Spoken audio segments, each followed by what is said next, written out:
Olá, nesse vídeo eu vou falar um pouco sobre System Calls, certo? Ou chamada de sistema.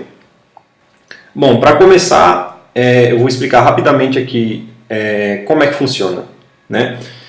Então, a nível de usuário, eu posso ter um programa aqui rodando, certo? E esse meu programa ele pode fazer uma chamada de sistema, tá? Que aqui está exemplificando aqui com um método open, que pode ser, por exemplo, sei lá, a abertura de um arquivo, por exemplo, tá? A partir do momento que eu faço esse system call, o meu processo ele vai para um estado de bloqueado, tá? E o sistema operacional vai fazer todo o papel por baixo de fazer aquela operação no meu hardware. E, na verdade, ele é uma interface de comunicação com o hardware, tá? Ele tem essa camada de interface de comunicação com o hardware. Então, basicamente, quando eu faço o system call para o sistema operacional acessa o hardware, executa a operação que eu solicitei, certo? E retorna o resultado para o meu programa que está lá rodando a nível de usuário, certo? Ele entra em modo kernel, né, de acessar o kernel, e bloqueia o processo, faz a operação e retorna o resultado, certo? Para a minha aplicação, se aquilo foi feito ou não, tá? E aí entra a questão de por que é importante que um programador saiba quais rotinas de bibliotecas resultam em chamadas de sistema. Tá? Então, isso é importante você saber quando é feito algum system call, porque em um caso, certo, onde o system call resulte num erro, por exemplo, você vai ler um arquivo e aquele arquivo não existe, ou você vai alocar um espaçamento de memória que o seu processo ele não pode alocar. Tá? Você faz uma chamada de sistema para o sistema operacional fazer isso, e se o sistema operacional ele identificar que aquela chamada é ilegal ou que, por exemplo, aquele arquivo não exista, ele vai retornar um resultado, né, dizendo que ocorreu um problema na chamada, e aí se você não tratar esse resultado, o sistema operacional simplesmente vai finalizar o seu processo, tá? E você não tem como fazer mais nada depois disso. Então, é importante que você trate as chamadas de system calls, certo? Porque se você executar uma operação que resulte em um erro, né, e você não tratar aquilo, o seu processo simplesmente ele vai ser finalizado pelo sistema operacional. Tá? Então, aqui, eu fiz alguns exemplos, né?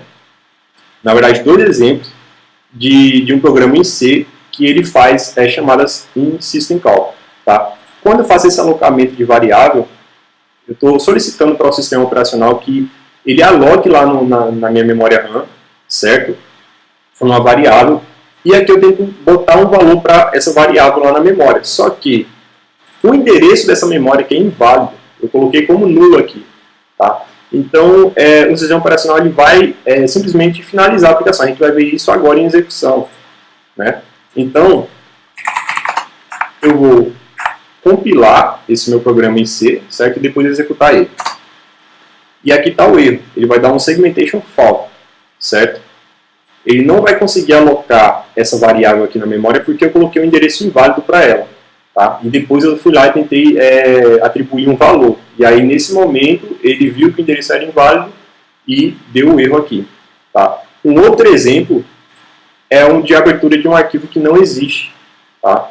Então, eu fiz um código aqui onde, em C, ele solicita aqui a abertura de um arquivo no meu disco rígido. Né? No meu caso, estou abrindo um arquivo .txt em modo de leitura e escrita. Certo? Aqui eu tenho comentado o if que vai tratar o meu erro, caso o sistema operacional, por exemplo, não consiga encontrar esse arquivo. Tá? E, em seguida, eu tento escrever nesse arquivo. E é aqui que o problema vai acontecer. Tá? Quando ele for tentar escrever, ele vai executar a operação e vai dar o erro, certo? Porque eu não vou conseguir escrever num arquivo que ele não existe lá.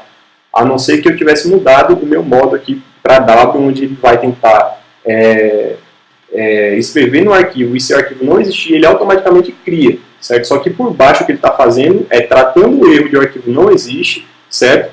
E se o arquivo não existe, ele vai lá e cria um arquivo, ele facilita para mim. Mas nesse caso, como eu estou fazendo isso diretamente, se eu não tratar esse erro, ele simplesmente vai finalizar a minha aplicação, que nem aconteceu no processo anterior. Então eu vou executar o meu file, compilar e executar, e ele vai dar para mim a mesma mensagem, segmentation fault, certo? porque eu não tratei o caso em que esse arquivo não existisse, tá ok? Então, se eu descomentar isso daqui, eu posso fazer uma tratativa, certo? E aqui eu poderia, por exemplo, chamar novamente a função, informando para o usuário, ó, abra outro arquivo válido que exista, entendeu? Ou senão eu poderia chamar uma função aqui para criar esse arquivo para mim. Enfim, eu poderia tratar da forma que fosse mais conveniente. Mas nesse caso aqui, eu simplesmente vou printar que deu algum erro, tá? E vou eu mesmo finalizar a aplicação. Tá? Eu mesmo vou solicitar que o processo seja finalizado. Então eu vou executar agora novamente, eu vou compilar e executar ele novamente. E agora sim, o meu erro foi tratado.